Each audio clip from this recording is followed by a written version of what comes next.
اچھا خان صاحب یہ بتائیے گا کہ اب آپ کی پارٹی ایک دونوں طرف سے تو اب کنفرم ہے کہ مذاکرات بھی کر رہے ہیں، یعنی آپ اور جمعیت علماء اسلام، اور یہ بتائیے کہ کیا آپ کا خود تعلق کے پی سے ہے، تو کیا وہاں پہ یہ اتر جائے گی بات لوگوں کے حلق سے کہ ایک طرف سے کہا جا رہا ہے یہودی ایجنٹ، دوسری طرف سے کہا جا رہا تھا ڈیزل، اور اس طرح کے آپ نے ایک دوسرے کے نام رکھے ہوئے تھے، تو اب آپ وہ سارے معاملات بھلا دیں گے؟ سوال آپ کا بہت اچھا ہے، اور بات یہ ہے کہ ہم نے خود بھی یہ نہیں سوچا تھا کہ ایک ٹائم آئے گا کہ پی ٹی آئی اور مولانا صاحب جو ہیں تو وہ ایک پلیٹ فارم پہ بیٹھ جائیں گے ایک ساتھ. لیکن اس حکومت نے اور اس ٹائم پہ جو فورسز ہیں انہوں نے حالات ایسے بنا دیے ہیں کہ آج مولانا صاحب اور پی ٹی آئی ایک پلیٹ فارم پہ بیٹھ رہی ہے. تو میں تو یہ کہتا ہوں کہ یہ اگر ایفرٹ کسی کی ہے تو یہ اس حکومت کی ہے. اچھا.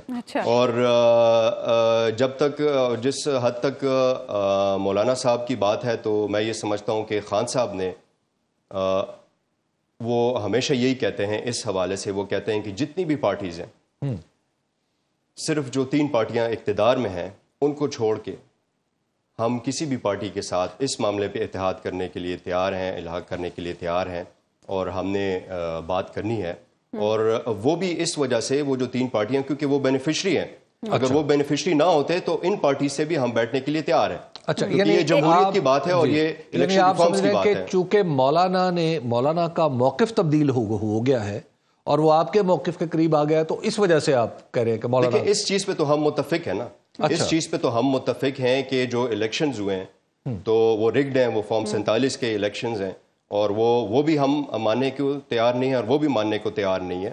اور میرے خیال سے علی امین گنڈاپور صاحب نے ایک بڑی اچھی بات کی تھی، انہوں نے کہا تھا کہ پی ٹی آئی کے ساتھ تو دھاندلی ہوئی ہے لیکن مولانا صاحب کے ساتھ دھوکہ ہوا ہے. اچھا. تو اس وجہ سے آپ دیکھیں کہ اب یہ حالات. خانزادہ صاحب آپ تو کہہ رہے ہیں کہ خان صاحب نہیں چاہتے کہ وہ ان 3 جماعتوں سے مذاکرات کریں، لیکن آج اعظم نذیر تارڑ صاحب نے بھی اسمبلی کے فلور سے آپ لوگوں کو مخاطب کرتے ہوئے کہا کہ ملک کے لیے، عوام کے لیے سوچیں اور مل بیٹھیں، آگے بڑھیں، آگے کا سوچیں.